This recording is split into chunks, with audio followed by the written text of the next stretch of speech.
Amados irmãos, a paz do Senhor Jesus Cristo, aqui é o pastor Hélio Arnelas, pastor da Igreja Metodista Pentecostal no Morro da Carolina, no Jacatirão do Caxias, na congregação Jardim Santa Marta, Belfor Roxo, e na congregação Nova Campinas do Caxias. Estamos aqui para ministrar mais uma aula da Escola Bíblica Dominical. Nós estamos no terceiro trimestre do ano 2025, utilizamos as lições bíblicas da CPAD, classe de adultos, e o título desse trimestre é a Igreja em Jerusalém, doutrina, comunhão e fé, a base para o crescimento da igreja em meio às perseguições. E hoje a lição de número 4, uma igreja cheia do Espírito Santo.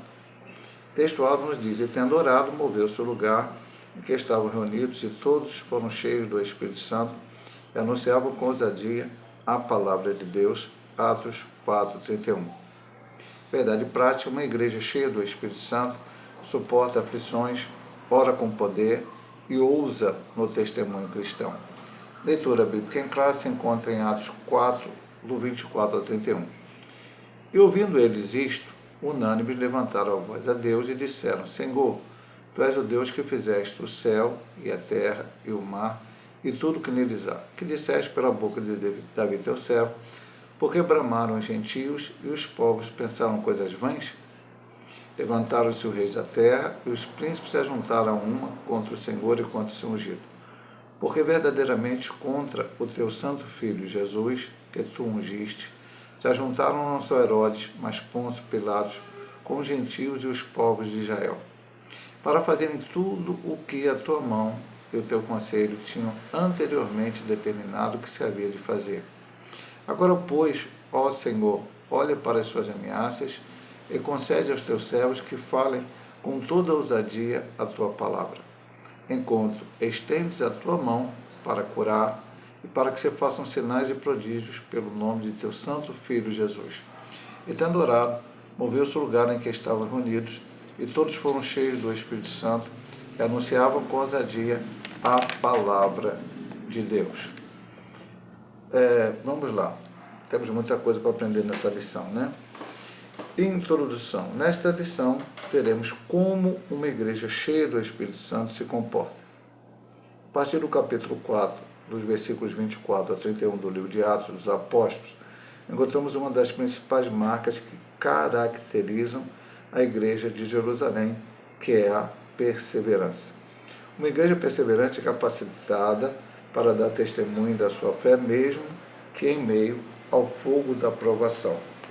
Essa igreja suporta as provações porque é cheia do Espírito. Por causa do Evangelho, ela renuncia o seu próprio bem-estar e não aceita ficar na zona de conforto. Na verdade, sem a capacitação do Espírito, o corpo de Cristo não suporta as provas para cumprir sua missão no mundo. Outra marca, uma igreja cheia do Espírito Santo, é a sua capacidade. Outra marca de uma igreja cheia do Espírito Santo é a sua capacidade de orar com poder e por isso impactar o mundo ao seu redor. Essa oração fortalece a igreja, capacita a testemunhar de maneira eficaz. Da mesma forma, uma igreja cheia do Espírito Santo é marcada pela ousadia para proclamar o Evangelho com poder. Por isso, se tornar relevante para o mundo. Uma característica interessante do autor, né, dessas lições, é que ele faz uma introdução bem grande, maior do que as normais de outros trimestres, mas já nos dá uma ideia geral do que nós vamos estudar aqui nessa lição. E como a gente sempre diz, é um estudo bíblico e eu quero começar pelo texto que ele cita aqui na introdução, o único texto que ele citou aqui, que era a primeira carta do apóstolo São Pedro, no seu capítulo de número 4 e o seu versículo de número 12. Vamos ver aqui o que está escrito aqui. Perdão que a folhinha colou aqui, a Bíblia nova, né? Vamos lá. Amados, não estranheis a ardente prova que vem sobre vós, para vos tentar, como se coisa estranha vos acontecesse. Bastante interessante esse texto, não apenas para esse momento da introdução, mas para toda a lição. Então, ele começa dizendo na introdução que, a partir do capítulo 4, nós vamos ver uma característica muito interessante da igreja de Jerusalém, que era a perseverança. E aí ele explica que uma igreja perseverante ela é capacitada para dar testemunho da fé mesmo em meio ao fogo da provação. E Pedro diz aqui, já adiante, para as igrejas a qual ele se envia esta carta, né? Se você ver aqui no início da Epístola de Pedro, no capítulo 1, vamos lá, porque não foi só uma igreja que Pedro enviou a carta, né? Paulo enviava normalmente uma carta à igreja na Galácia, à igreja em Corinto, mas Paulo diz aqui, Pedro diz aqui, ao estrangeiro disperso no Ponto, Galácia, Capadócia, Ásia e Bitínia. Então, uma gama de crentes em vários lugares, onde Pedro escreve essa carta.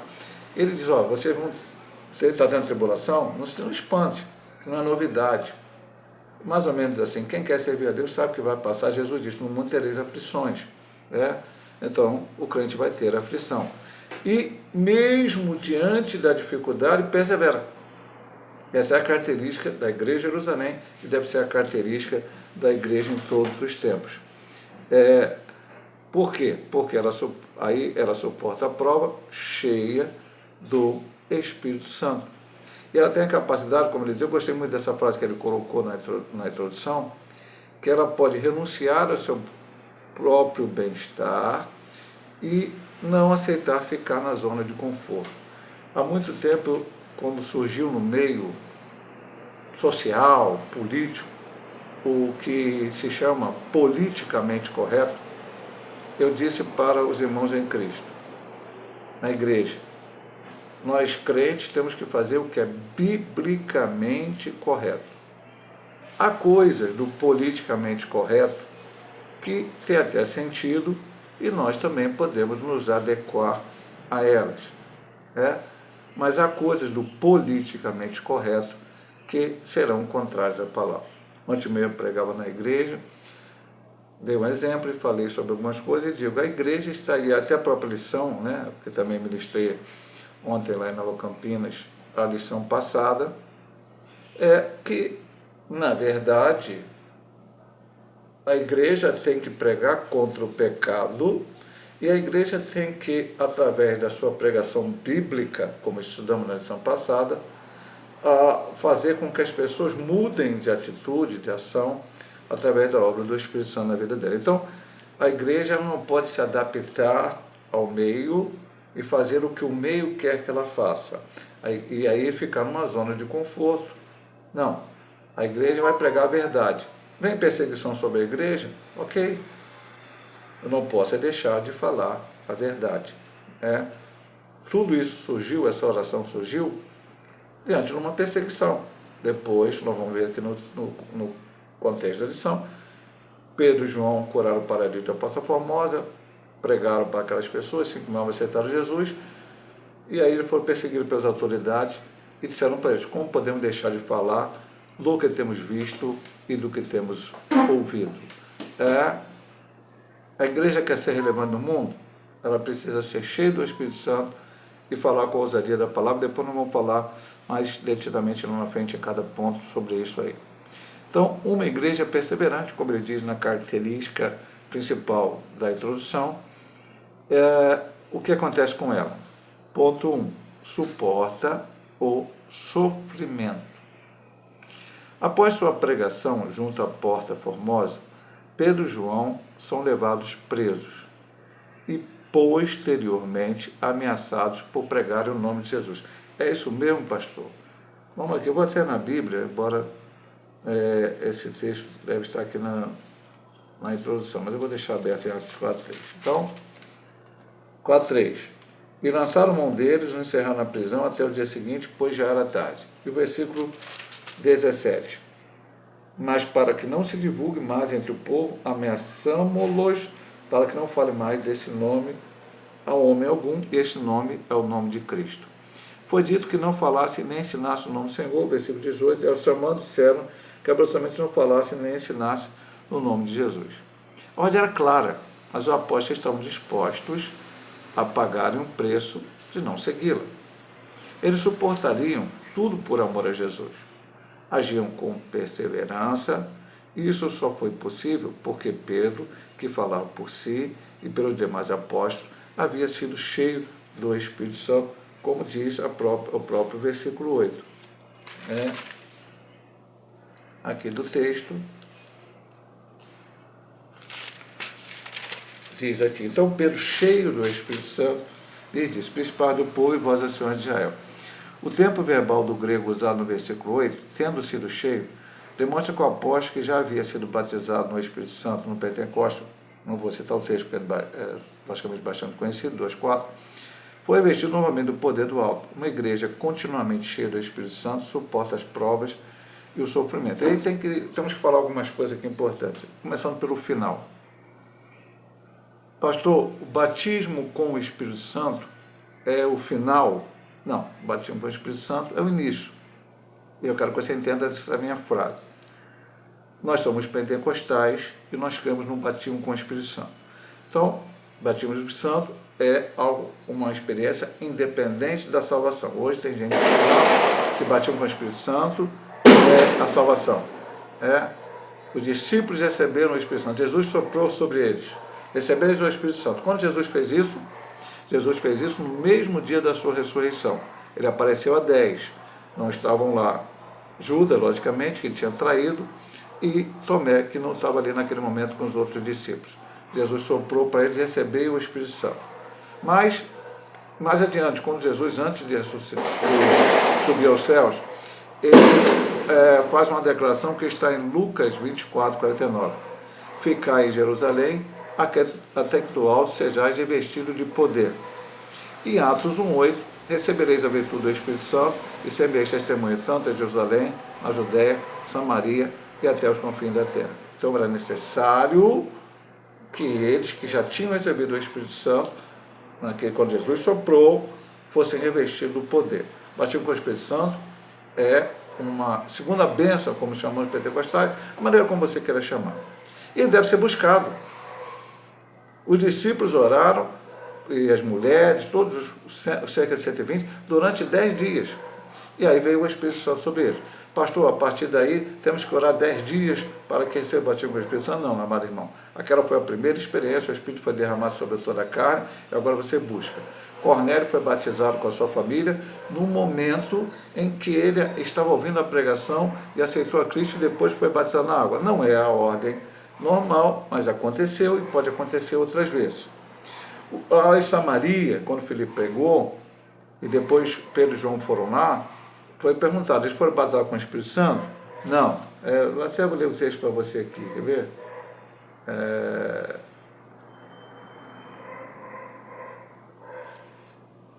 Deixa eu ver, eu estava com o texto aqui marcado. Podemos ir aqui. Não, é que eu não marquei o texto.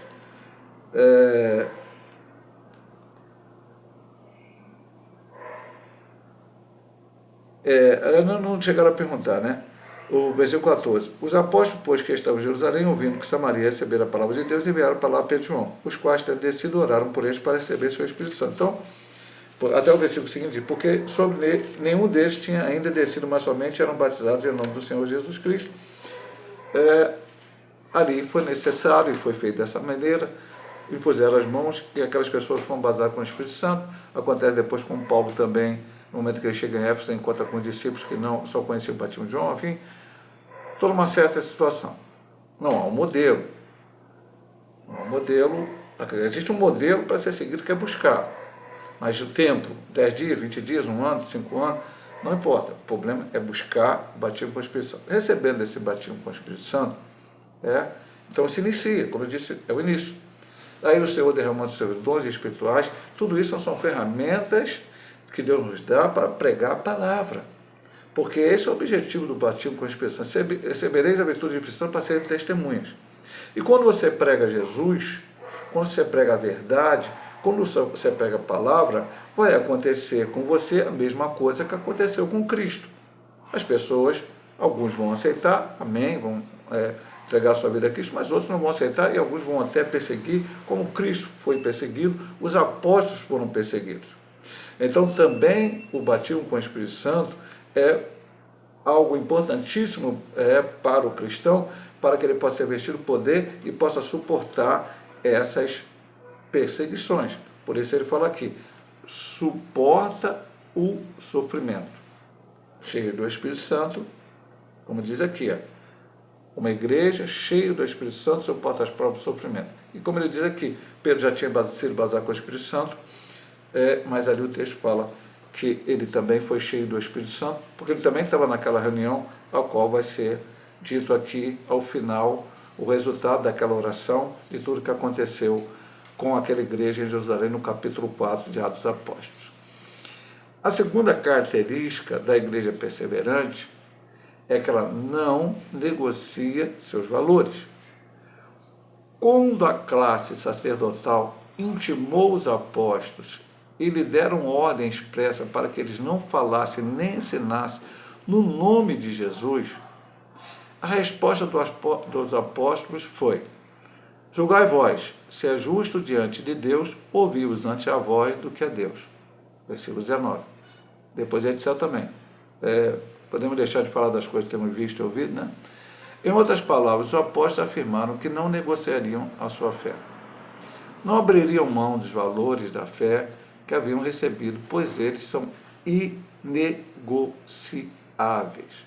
Uma das marcas de uma igreja que perdeu ou está perdendo o poder do Espírito é a sua aceitação de princípios e práticas que afrontam as Escrituras. Eu não estou criticando ele, não, apenas fazendo um comentário. Foi genérico, entre aspas, né? Não colocou o que é práticas que afrontam as Escrituras. E hoje isso é bastante complicado, porque hoje as pessoas falam assim: essa prática é da Assembleia de Deus, essa maneira de ver é da metodista pentecostal, essa maneira de ver é da igreja X, da igreja Y. Sim, alguns costumes acabam sendo uma característica daquela igreja, mas há princípios básicos da palavra. Tem crente hoje no século XXI que já não crê mais nos milagres da Bíblia, não crê que Deus abriu o Mar Vermelho, que Deus abriu o Jordão, que cego de nascença foi curado. Tem gente hoje que se diz protestante, evangélico, cristão, não crê mais nisto. Então, é uma prática, né, que afronta a Escritura. Isso é até contrário à própria Escritura. Eu não vou ficar falando aqui, meu irmão, não quero ficar falando aqui de um ponto X, ponto Y, até porque você vai para a internet e vai perguntar para qualquer pastor: não, isso aqui pode, isso não pode. Um diz assim: isso aqui pode. Por exemplo, vou dar um exemplo: beber pode. Eu sempre digo para os irmãos: a Bíblia proíbe você beber bebida alcoólica? Não. A Bíblia proíbe se embriagar. Não vos embriagueis com vinho, Efésios 5,18, onde quer contendo, mas enchei-vos do Espírito Santo. Agora, como é que a pessoa se embriaga? Ela se embriaga já tomando grandes doses de bebida alcoólica? Não, ela vai começar com um pouquinho. E vai gostar, e muitas vezes vai aumentar a dose. Porque no Brasil, cocaína, êxtase, não sei o que lá, drogas ilícitas. Mas existem as drogas lícitas, cigarro, a bebida, porque a bebida vicia, o álcool vicia. A pessoa sente mais, senão não teria alcoólatras. Nós da Igreja Metodista Pentecostal ajudamos uma pessoa que, graças a Deus, depois ele caiu, mas voltou, e hoje está na igreja, não na nossa igreja, mas outra denominação, louvado seja o nome do Senhor, que era alcoólatra. Ele sozinho não conseguia sair daquilo. Então levou para um centro de recuperação dependente químico, ele recebeu ajuda espiritual lá, que era de cristão, recebeu ajuda médica, psicológica, além do apoio da igreja, que nós visitávamos, nós íamos, e os irmãos em Cristo, depois trouxemos ele morou perto da igreja, enfim, uma série de situações. Então, para que eu vou beber? Aí a Bíblia diz: tem coisa que me é lícita, mas não convém. Convém. Então, se alguém perguntar: pastor, devo beber? Meu irmão, se você quiser beber, você pode, mas não convém. Não edifica a tua vida. Entendeu? Vou beber socialmente, quando tiver uma festa. Infelizmente, alguns começaram socialmente e depois viraram alcoólatras. Inclusive pessoas famosas por aí, jogadores de futebol, artistas de novela, que tem essa história aí. Então, não sou eu que vou entrar por esse lado. Eu estou falando de uma coisa. Algumas igrejas é normal beber, não tem problema nenhum, não se tem controle sobre isso. São práticas que às vezes se afastam da Bíblia. Então, quanto mais você chegar perto do Senhor, a igreja não negocia os seus valores. E vamos falar aqui: valores estes que estão na palavra de Deus. Ela não negocia os seus valores. Então, o que aconteceu ali com a igreja? Teoricamente, nós vamos colocar ali, as autoridades religiosas que de certa forma também eram, de certa forma, políticas, chegaram a Pedro e João e proibiram de falar o nome de Jesus. Ora, existe uma igreja cristã, evangélica, uma igreja que não fala de Jesus, não prega Jesus. Nós vimos semana passada que o evangelho tem que ser cristocêntrico. Nós temos que pregar Jesus. Jesus tem que estar na nossa palavra. Pastor, eu posso pregar sobre o dilúvio? Pode, meu amado irmão. Contanto que você fale sobre o dilúvio, sobre o Noé, sobre toda aquela situação e mostre como a arca, toda aquela situação apontava para Cristo. Pastor, eu posso pregar sobre a arca da aliança lá de Moisés? Pode, meu irmão, não tem problema nenhum. Contanto que você mostre como os sacrifícios, os sacerdotes, a arca apontavam para Cristo e o seu sacrifício na cruz do Calvário. Então, você pode pregar qualquer texto da Bíblia, mas tem que ser sempre uma pregação cristocêntrica. Sendo ela cristocêntrica, nós não podemos nunca negociar o nosso valor. Ah, pastor, mas aqui no Brasil não temos isso. Graças a Deus ainda não, espero que nunca tenhamos. Ora a Deus todos os dias para que não tenhamos. Mas, meu amado irmão, se você não sabe, os membros da minha igreja, eu faço questão de deixá-los informados. Espero que eles leiam aquilo que eu mando. Pastor, informados sobre o quê? Sobre a perseguição que os servos de Deus estão recebendo nos dias atuais, século 21. Então, eu todo dia, 1º do mês, entro no site da Portas Abertas, que é uma organização internacional que também tem aqui a nacional no Brasil, acabou de, se não me engano, fazer 45 anos, alguma coisa assim, a internacional, que foi fundada pelo irmão André. Irmão André é um pseudônimo de irmão holandês, a qual ele começou a levar a Bíblia Sagrada para os lugares onde era proibido que a Bíblia entrasse. E continuou, hoje já tem outra característica maior, em ajudar os crentes que são perseguidos. Todo dia 1º, lá no site da Portas Abertas, existe lá um motivo para oração para aquele mês. Por exemplo, agora nós estamos em julho, estamos com um pedido de oração da igreja perseguida daquele mês. E eu mando para os irmãos. E se você lá vai ver, meu amado irmão, crente na Coreia do Norte, em campo de concentração, por quê? Por causa de Jesus. Na Colômbia, aqui do nosso lado, América do Sul, o último pedido, não sei se foi de ontem ou de anteontem, 7 irmãos foram levados lá, acho que convocados para um lugar e sumiram, e o pessoal não sabe onde eles estão. Por que motivo, pastor? Porque eles roubaram, porque eles mataram, porque eles estupraram, porque... Não, porque são cristãos. Só por dizer que Jesus é o Salvador da humanidade. E em vários países do mundo. Então, existe a perseguição hoje em muitos lugares. O que aconteceu com a igreja? Como é que essa igreja ela vai fazer? Muitos lugares estão dito a mesma coisa. Não pode falar de Jesus. Nos países muçulmanos não pode se falar de Jesus. Se ganhar um muçulmano para Jesus, você vai ser preso. Os crentes continuam pregando a palavra, sendo presos, sendo deportados, alguns até mortos. A igreja, cheia do Espírito Santo, como vão ver a igreja de Jerusalém, ela não negocia os seus valores. Valores cristãos. Valores bíblicos. Ela não pode negociar esses valores. Ela tem que continuar anunciando a Cristo. Eu vou repetir para você a última frase. Uma das marcas da igreja que perdeu, aqui é que não está igual a Jerusalém, perdeu ou está perdendo o poder do Espírito, é a sua aceitação de princípios e práticas que afrontam a Escritura. Quando eu vejo uma igreja que ela prega, ensina, vive algo que está contrário à Bíblia, é porque ela está perdendo ou perdeu de vez a ação do Espírito Santo na vida dela. E, por fim, essa igreja perseverante, que suporta o sofrimento e não negocia seus valores, também ela está convicta de sua fé. Uma igreja cheia do Espírito Santo está convicta de sua fé. Não se apoia em suposições, mas em fatos. É isso, pastor. Até aqui fui ler Atos 4, fechei.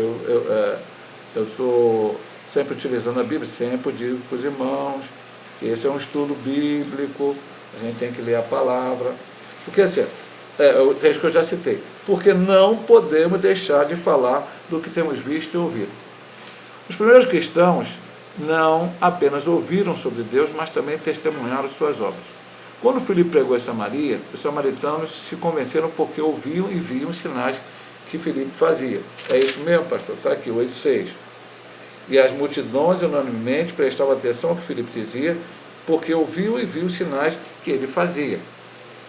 Alguém já disse que Deus é plenamente obedecido no céu, porque lá ele é visto, enquanto na terra muitas vezes é desobedecido por ser apenas ouvido.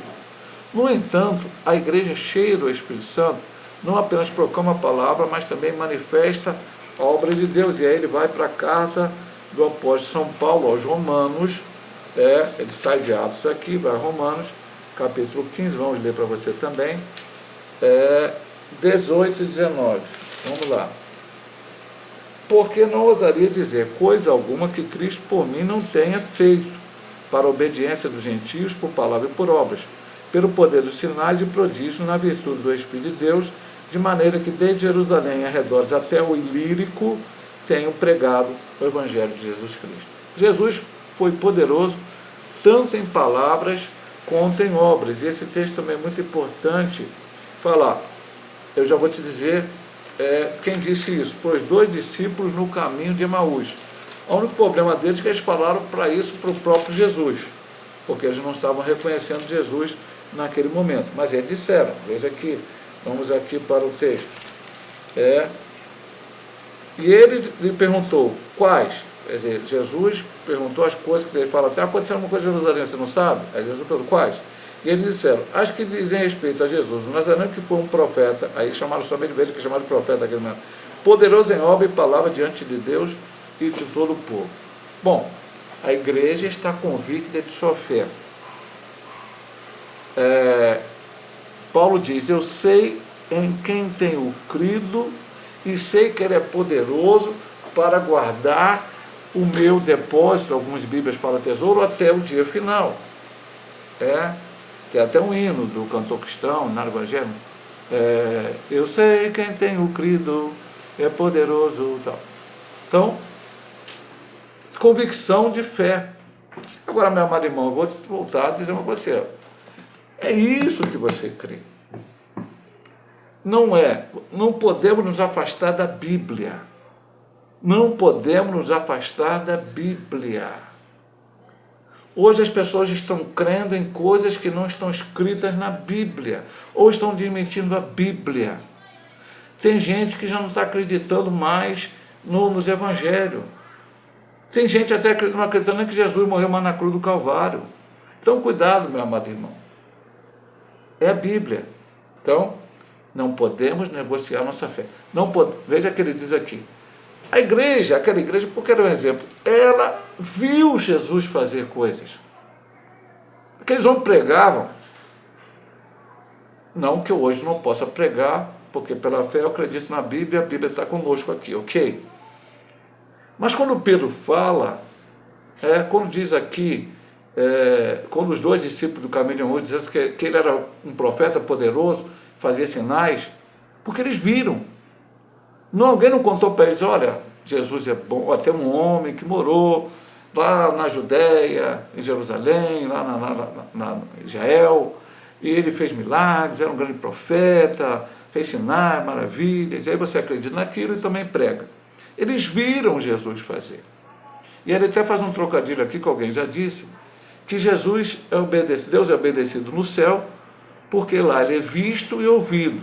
E muitas vezes é desobedecido na terra porque é apenas ouvido.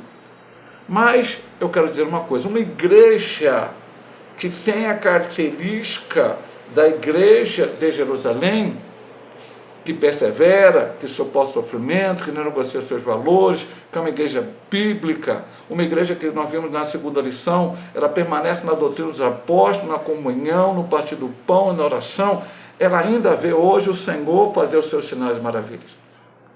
Porque ainda ontem, pregando na igreja, eu disse mais uma vez, já disse várias vezes aqui, digo mais para você, que pode ver um dia esse vídeo.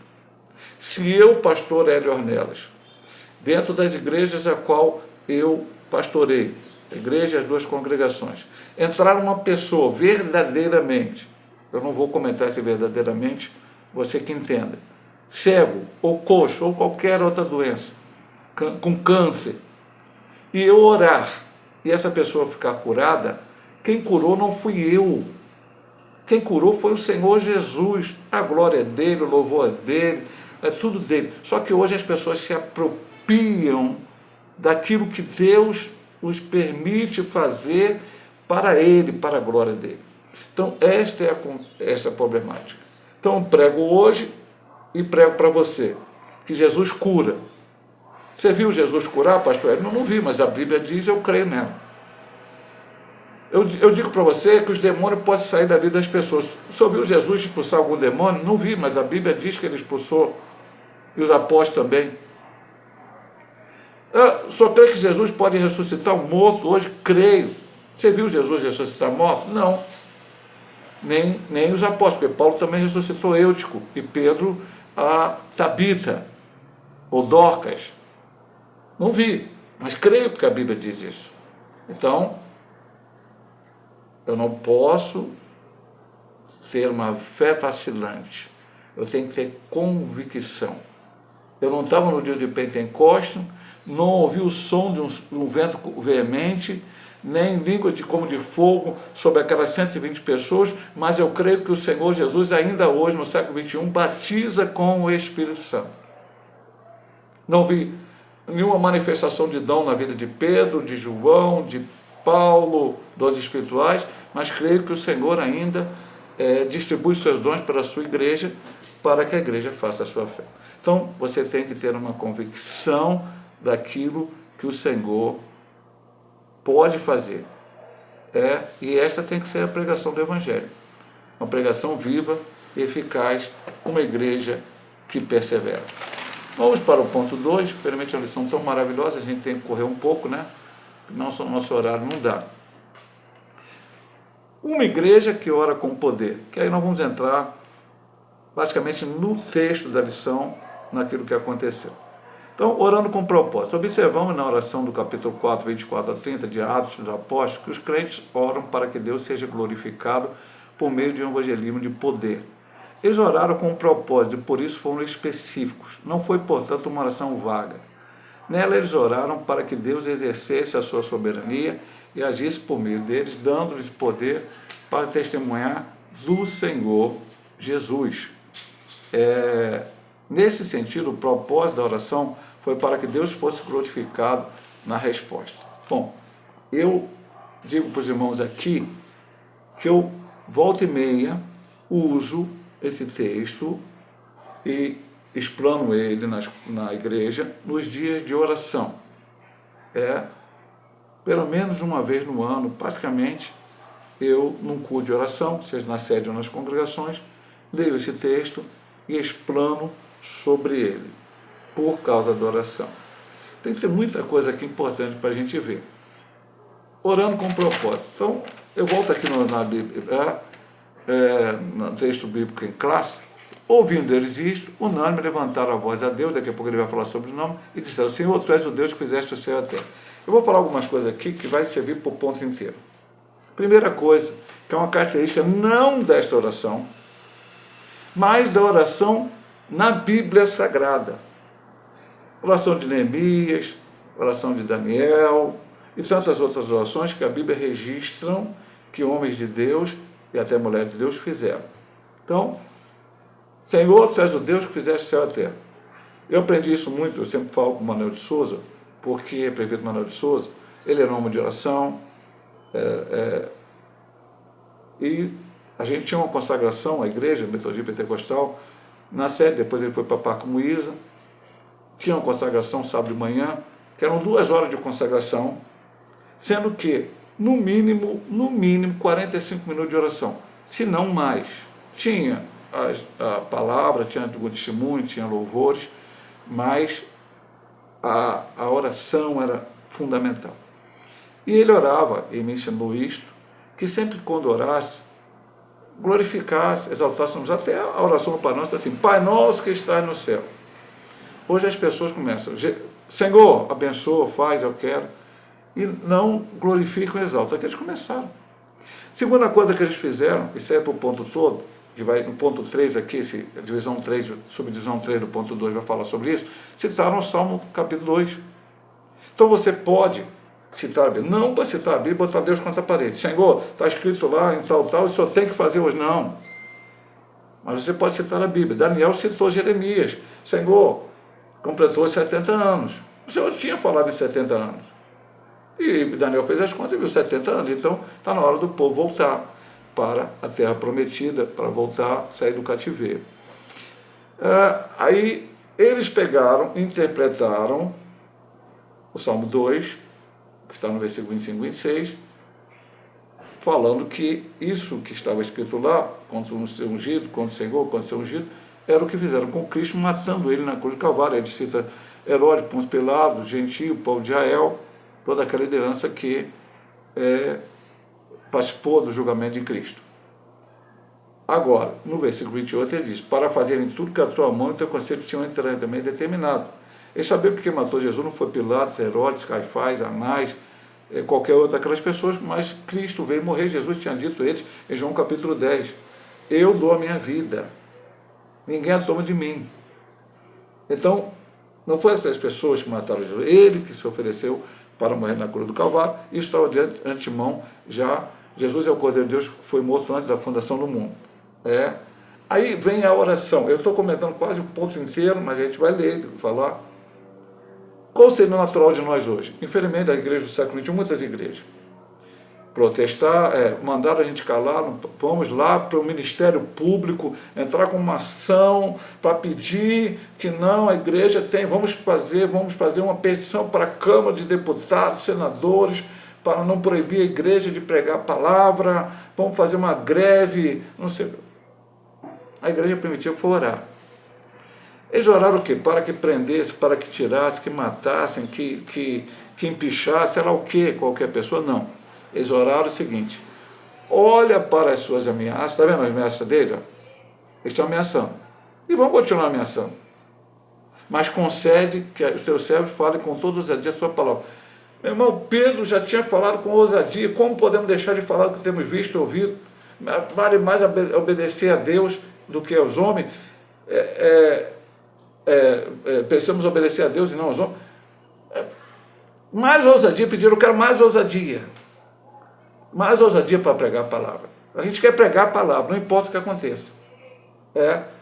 Enquanto o Senhor estende a mão e faz seus milagres, maravilha, e nós vamos ver isso aqui no restante dos pontos. Esta é a característica desta igreja, essa é a característica desta oração.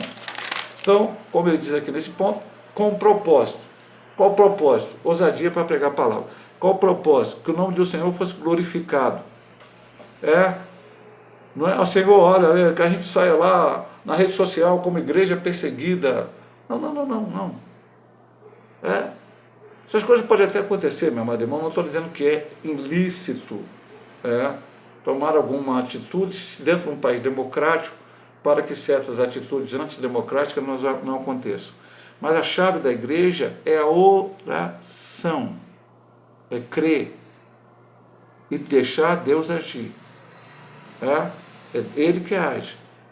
O controle está nele. Às vezes a gente começa a acreditar que o controle está em A, B, C, D, E, F, G, H, e esquece que não, o controle está nele. E quem ferir a vontade de Deus, um dia vai se encontrar com ele e vai dar conta daquilo que fez de forma errada. E ele diz aqui um ponto importante, não foi uma oração vaga, foi uma oração com propósito.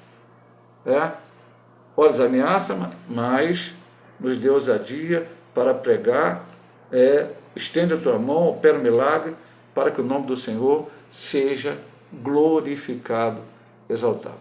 Segunda característica, eu já comentei um pouco, mas vamos comentar aqui lendo, né? Orando em unidade. Eu ouvindo eles, isto unânimes, levantaram a voz a Deus, unânimes, todos juntos. A concordância de Strong explica que a palavra unânimes vem do termo grego homotimadon, que significa um grupo de pessoas agindo com o mesmo propósito e em total harmonia. Isso mostra que havia unidade e concordância na oração. Uma igreja cheia do Espírito Santo é unida. Ela sabe respeitar a diferença e entende que unidade não significa que todos são iguais. No meio da igreja, há crentes mais experientes e outros que ainda estão aprendendo. Há aqueles que são maduros na fé e há os que ainda não estão, ainda os que estão amadurecendo na caminhada cristã. Mas nada disso impede que a igreja se une em oração buscando a Deus com o mesmo propósito. Nem todos vão estar no mesmo patamar, vamos colocar assim, né? Status de experiência cristã, de vida cristã. Vai ter os mais experientes e aqueles que estão começando. Até os que buscam mais do que os outros. Mas isso não impede que todos possam orar em nome dele. Porque essa é uma das características também que nós falamos sempre quando falamos oração.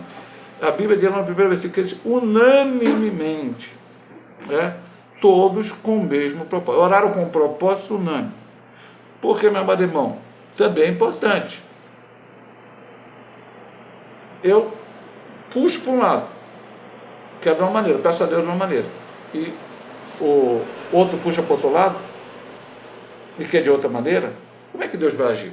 A gente sabe que Deus vai fazer a vontade dele, isso eu tenho certeza, Deus não vai fazer a minha vontade nem a tua, mas a gente precisa orar no mesmo propósito, unanimemente. Ele diz aqui que Strong diz que esse grego homotimadon grupo de pessoas agindo com o mesmo propósito e total harmonia. Se infelizmente, eu vou falar infelizmente, grupos políticos e outros grupos aí, quando se unem para alguma coisa, todo mundo puxa para o meu lado, mesmo que esse lado esteja errado, mesmo que esse lado tenha falhas, mas eles vão para aquela mesma situação, como nós, sendo cristãos, salvos, remidos, lavados no sangue do Cordeiro, não podemos também nos unir em oração, nos unir em buscar a Deus com o mesmo propósito, unanimemente.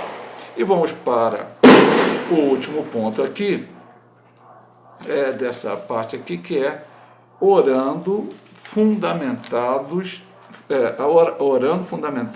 oração fundamentada na palavra de Deus. Ao orar, os crentes citaram o Salmo 21, 1, 2, que disseste pela boca de Davi teu servo, porque bramaram a gente e os povos pensaram coisas vãs? Não basta orar, é preciso orar tomando por base a palavra de Deus.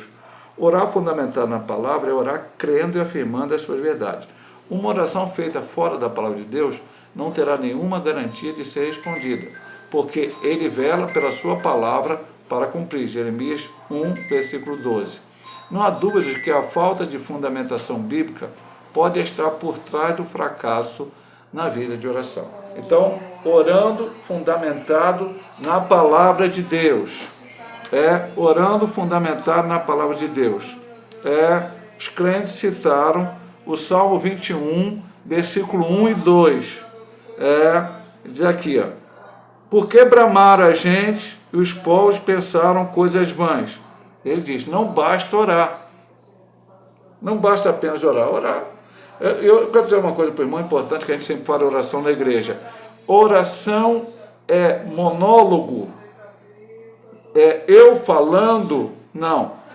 Oração é diálogo. É eu falando e Deus me respondendo. É eu falando e Deus falando comigo. Muitas vezes a gente quer falar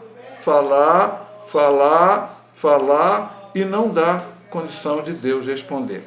Então, não basta orar. E ele diz que é preciso orar tomando base na palavra. Agora, como falamos na semana passada, a pregação tem que ser bíblica, na palavra. A pregação de Pedro foi utilizando textos do Antigo Testamento, vemos lá Deuteronômio, acho que também no Êxodo, Gênesis, tal. E aqui, eles usaram o Salmo 2. Eu não posso usar na oração, mais uma vez, como eu disse lá no momento, a palavra para botar Deus contra a parede. O Senhor está escrito aqui, hoje, pessoal, somos cabeça e não cauda, onde botar a planta do nosso pé, o Senhor vai nos dar, e não sei o que, afirmações positivas. Mas, irmão, a oração do Pai Nosso que o Senhor ensinou, está escrito claramente lá, seja feita a tua vontade, assim na terra como no céu. Davi, que era o rei de Israel, tinha poder para tomar decisões, Deus lhe deu unção, poder ali para ser rei de Israel, mas antes de ser rei e depois de ser rei, ele orava ao Senhor e pedia a orientação de Deus como ele deveria fazer. Então, a nossa oração tem que ser esta. Então, fundamentada na palavra de Deus. Salmo 2. As nações se levantaram contra os Senhor e contra o seu ungido. Qual a interpretação deles? Era sobre Jesus Cristo. Sobre o Senhor Jesus. Então, se cumpriu. E eles colocaram isto. E colocaram também que estava se voltando agora contra quem? Contra a igreja. Mas quando atacam a igreja, estão atacando não nós. Quem sou eu? Nada. Eles estão atacando o Senhor que está em mim. E como nós vimos no ponto passado, agora nós vamos ver no ponto 3, quer dizer, vemos, não no ponto passado, vimos aqui quando eu comentei todo esse ponto, ao ler lá toda aquela oração, nós vamos ver agora a segunda parte, que é uma igreja ousada no seu testemunho. Vou pedir só licença para tomar um copinho da garganta seca. Então vamos lá. Ousadia para enfrentar oposição ao Evangelho. Os crentes oraram conscientes dos obstáculos que estavam enfrentando. Olha para as suas ameaças. Já foi dito que uma igreja cheia do Espírito é uma igreja perseverante. Estava na introdução e no ponto 1. Ela suporta a oposição e o sofrimento por causa do Evangelho. Deve ser destacado ainda que uma igreja verdadeiramente bíblica sofrerá rejeição e oposição. Eu já disse isso, mas ele repete aqui, é muito importante. Não é que ele repete, ele diz isso aqui, eu já tinha dito no início, não vamos comentar isso aqui. Então veja aqui. E na verdade, todos que querem viver piamente em Cristo Jesus padecerão perseguições. 2 Timóteo 3,12.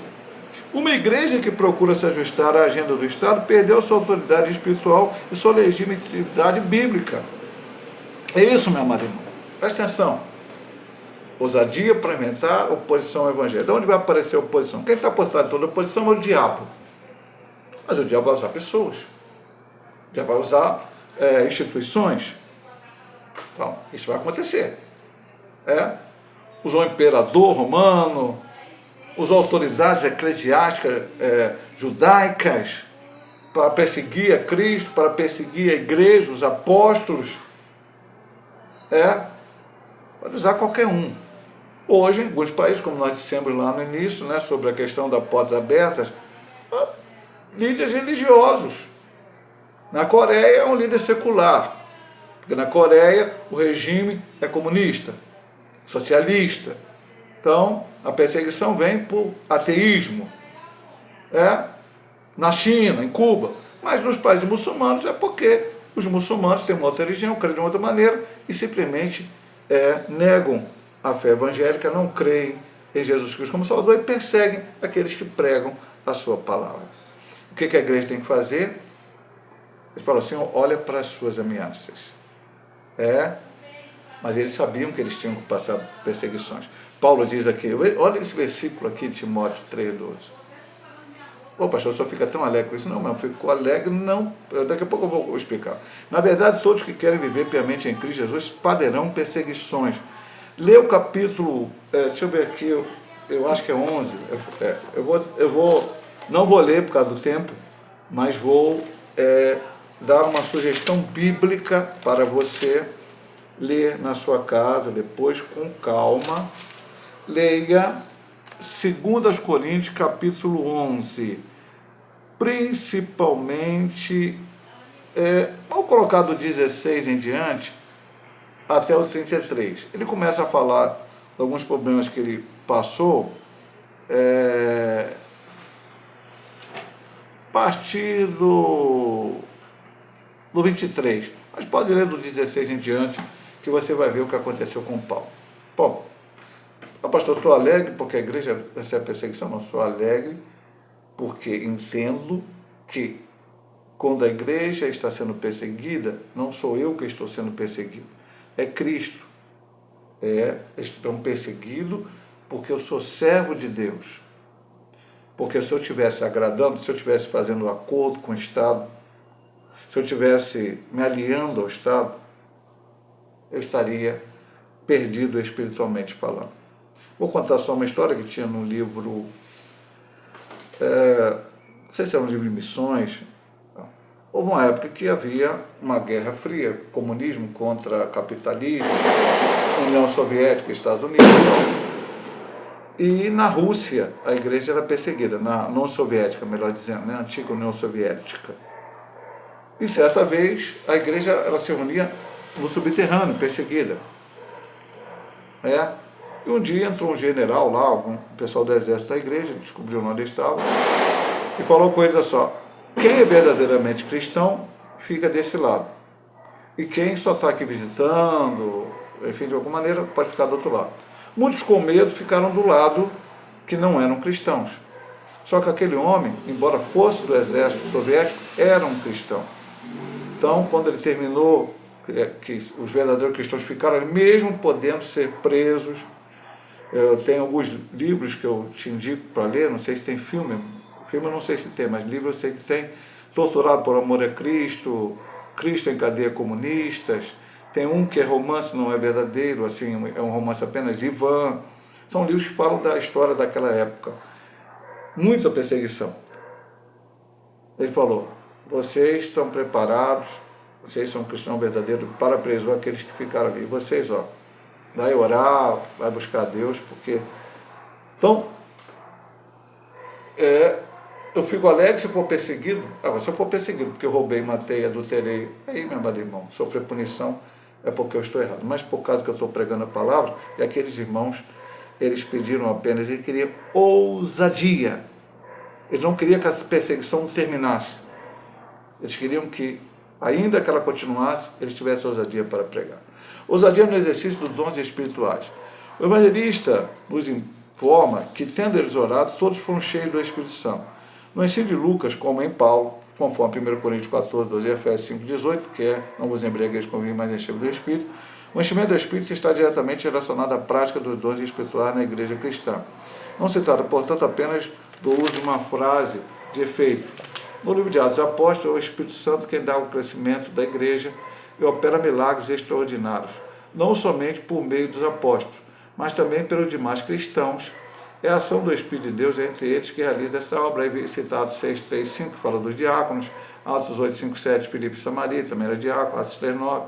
Devemos, portanto, nos encher do Espírito Santo para que seus dons tragam edificação à igreja. Eu ressalto o que ele fala num ponto anterior, que Pedro, sendo batizado com o Espírito Santo no dia de Pentecostes, ainda ali cheio do Espírito Santo. E Pedro estava aqui também neste dia. Então, pastor, eu sou batizado com o Espírito Santo. Tenho dons espirituais. Busque sempre reavivar isso. Porque eu digo uma coisa para você, meu amado irmão. Se você não estiver sempre buscando a presença de Deus, essa coisa pode minguar na sua vida, essa coisa pode rarear na sua vida, essa coisa pode, você daqui a pouco pode se sentir até um crente frio espiritualmente. Pedro era batizado com o Espírito Santo, Deus usava ele, curou o paralítico da Porta Famosa, estava ali, foi cheio do Espírito Santo de novo. Em cada momento em que acontecia isso, cheio do Espírito Santo, buscavam a presença do Senhor, estavam em oração, porque Deus queria dar a eles poder. Porque o que eles pediram? Eu quero ousadia para pregar a palavra. Eu não quero a cessação da perseguição. Eu quero que, ainda que me persigam, eu possa dizer, Jesus é o Salvador, Jesus salva, cura e liberta, batiza com o Espírito Santo, brevemente voltará, vale a pena servir ao Senhor Jesus, enfim, tudo aquilo que nós cristãos temos que fazer. O que vai fazer a igreja crescer verdadeiramente é a pregação verdadeira da palavra e uma vida de oração da igreja evangélica. Então, aqui diz também, os sinais eram feitos pelos apóstolos? Não só pelos apóstolos. Citando aqui Atos 6, 3 e 5, né, que fala da escolha de diabo, diz que eles eram cheios do Espírito Santo. Estevão depois foi pregar, fez sinal de maravilha, por isso foi morto. Felipe foi pregar em Samaria, era um diácono, pregou em Samaria, quase que a Samaria toda se converteu. Depois ele foi pregar para o núcleo da rede de Candace, a palavra entrou na África. Então, meu amado irmão, Deus usa quem Ele quiser. Agora, é necessário que todos nós busquemos esse revestimento de poder, esse batismo no Espírito Santo, esses dons espirituais, para que tenhamos ousadia em anunciar Cristo a todas as pessoas. O título é Ousadia no exercício dos dons espirituais. Muita gente hoje não está crendo mais nos dons espirituais e muita gente fica com medo, portanto, de buscar o batismo com o Espírito Santo ou de já tendo buscado e recebido, buscar os dons, ou se já buscaram e tendo recebido, exercitar os dons, embora não dependam de nós, mas eram ação do Espírito Santo. Agora, o último, não mais importante que os outros, ousadia na exposição da palavra. Olha que maravilha. As Escrituras dizem que após a oração da igreja, todos foram cheios do Espírito Santo e anunciavam com ousadia a palavra de Deus, versículo 31. É interessante observarmos que o uso da palavra ousadia, ele vai até falar de Pedro aqui, né? Eu citei antes, mas ele vai falar nesse texto, ela aparece, por exemplo, em Atos 4,13, para se referir à coragem de Pedro e João, quando foram interrogados pelos anciãos e escribas. O cristão cheio do Espírito Santo se torna corajoso em sua vida cristã. Ele prega a palavra de Deus com poder. Então, pastor, o que é necessário para que eu pregue a palavra de Deus? Primeira coisa é que você conheça a palavra. Eu vou citar aos irmãos, já citei algumas vezes, mas não é todo vídeo que eu cito e tal. Eu me transformei em professor da escola americana, a palavra não é nem essa, né? Fui colocado, fui receber essa missão, quando eu tinha acabado de fazer 18 anos de idade. Eu tinha ingressado na igreja pentecostal, embora nem fosse membro ainda da igreja metodista pentecostal, eu ainda estava ligado, espiritualmente eu estava ligado à igreja metodista pentecostal, mas fisicamente eu não tinha recebido a minha transferência, já estava ligado à igreja metodista do Brasil. Mas houve uma necessidade e o pastor Hélio Soares Nascimento, que foi meu pastor, me pediu para dar aula para os jovens. Ele conhecia meu pai, minha mãe, me conhecia desde criança, me pediu para dar. Até de vez quando falo, a primeira aula que eu dei, o primeiro trimestre, foi sobre José do Egito. E dando aula para os jovens, a minha irmã era da igreja também, era aluna, ela fazia um curso de inglês, chamado IAGES, e lá ela tinha um colega que era espírita, inclusive o centro espírita aqui na rua que eu moro, até hoje existe esse centro espírita, eu nunca mais o vi, não sei se ele pertence a centro espírita ou não, eu não me lembro mais o nome dele, até há pouco tempo eu lembrava. E um dia ela contou um episódio na classe que ela veio conversando com ele, do curso, chegou, ele morava umas ruas antes da nossa, pararam ali e começaram a falar das coisas. O Espírito, ele cita muito a Bíblia nos textos que ele favorece a doutrina, o entendimento dele. E ela foi citando texto, depois ela falou assim, eu não sei como é que eu citei tanto texto. Aí eu falei para ela e para todos os alunos, você citou porque você lê a Bíblia. Porque o Espírito Santo vai fazer a gente lembrar. Mas como é que o Espírito Santo vai fazer você lembrar daquilo que você não leu? É necessário ler. Onde eu estava falando na igreja lá, o sujeito vai fazer o Enem, resolve estudar no último minuto, o Enem é amanhã, vou estudar hoje. Provavelmente ele não vai passar. Porque ele tem que estudar já no ensino médio, já se preparando, estudando, aprendendo, depois de forçar, se puder fazer um cursinho, estudar em casa, se preparar, e aí ele terá uma possibilidade de passar ali na prova. Agora, se você não estudar, como é que vai passar? Eu quero ir para o céu, eu quero crescer espiritualmente, eu quero ter ousadia para pegar a palavra, então eu vou ler a palavra, é a primeira coisa. Só isso, pastor? Não. Aqui diz, é buscar a presença de Deus, cheio do Espírito Santo, estar ligado, porque quem vai falar não é você. Louvado seja o nome do Senhor para aqueles irmãos que são eloquentes, que conseguem falar bonito, entendeu? Muito bom, mas só a eloquência sem a unção não vai fazer nada na vida desse crente. Então, é necessário poder do alto. E é o que eles pediram. Diz que eles foram cheios do Espírito Santo, pediram, a casa tremeu, isso é um pouco como uma teofania, entre aspas, né, como aconteceu lá, língua como de fogo, vento veemente, mais uma vez aconteceu, a casa tremeu, e eles começaram a falar com ousadia a palavra. Mas eles já tinham ousadia. Pedro 4,3 diz que Pedro teve ousadia, e João também. Mas Deus estava dando mais ousadia ainda. E era muito necessário, porque as perseguições não pararam ali. As perseguições não terminaram ali. As proibições não terminaram ali. Elas continuaram. Depois veio Paulo. E Paulo foi levado a Roma. Paulo foi preso. Paulo foi preso pelo menos 4 vezes. Passou por muitas coisas. Pedro também. Então esses homens tiveram que ter ousadia. Tiago foi morto ao fio da espada. Tiago, irmão de João, discípulo de Cristo, está escrito ali no Atos dos Apóstolos. Então, a perseguição seria grande e esses homens precisavam desta unção, deste poder para pregar a palavra de Deus. Vamos para a conclusão. Nessa lição vimos o que caracteriza, de fato, uma igreja pentecostal.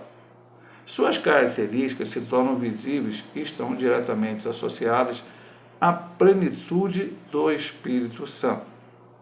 A primeira igreja não foi perfeita, como o livro de Atos deixa bem claro.